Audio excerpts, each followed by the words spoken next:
നമസ്കാരം, എൻ്റെ പേര് സ്വാഗത്. ഞാൻ ഇന്നിവിടെ പരിചയപ്പെടുത്താൻ പോകുന്നത് യമഹ ഫാസിനോ ഹൈബ്രിഡ് സ്കൂട്ടറിനെ പറ്റിയിട്ടാണ്. നമ്മളെ വെഹിക്കിളിന് വെയിറ്റ് വരുന്നത് ആകെ 99 kg ആണ്. Light weight വെഹിക്കിളാണ്.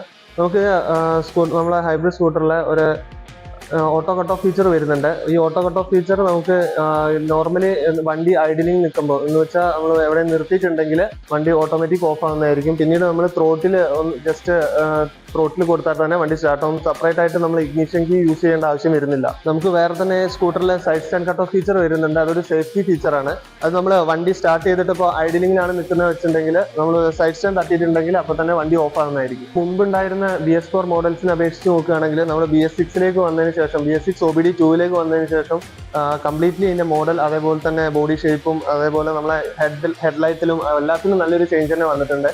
ഹെഡ്ലൈറ്റ് നമ്മൾ കീ ഓൺ ആക്കി കഴിഞ്ഞാൽ തന്നെ സെപ്പറേറ്റ് ആയിട്ട് ഒരു DRL ലൈറ്റ് കാര്യങ്ങളൊക്കെ വരുന്നുണ്ട്. ഇതൊക്കെ ഇതിന്റെ ഒരു ഔട്ട്ലുക്കിന് അത്രയും നല്ല യോജിക്കുന്നതാണ്. നമ്മുടെ വണ്ടിക്ക് മൈലേജ് വരുന്നത് 70 km/ലിറ്റർ ആണ്. നോർമലി അത് കിട്ടാൻ കാരണം തന്നെ ലൈറ്റ് വെയിറ്റ് ആയതുകൊണ്ട് മാത്രമാണ്. പോരാത്തതിന് നമുക്ക് ഇപ്പോൾ ടെക്നോളജി ഇതിനകത്ത് ഹൈബ്രിഡ് ടെക്നോളജിയാണ് യൂസ് ചെയ്തിരിക്കുന്നത്. അതായത് ഹൈബ്രിഡ് സ്കൂട്ടർ എന്ന് പറഞ്ഞിട്ടുണ്ടെങ്കിൽ നമ്മളിപ്പോൾ നോർമൽ പെട്രോളും അതേപോലെ തന്നെ നമ്മുടെ ബാറ്ററിയിൽ നിന്നുള്ള ചാർജും കൂടി എടുത്തിട്ടാണ് നമ്മൾ സ്കൂട്ടർ വർക്കിംഗ് വരുന്നത്. അപ്പോൾ അതുകൊണ്ട് തന്നെ നമുക്ക് നല്ലൊരു മൈലേജ് കാര്യങ്ങളും കിട്ടുന്നതായിരിക്കും.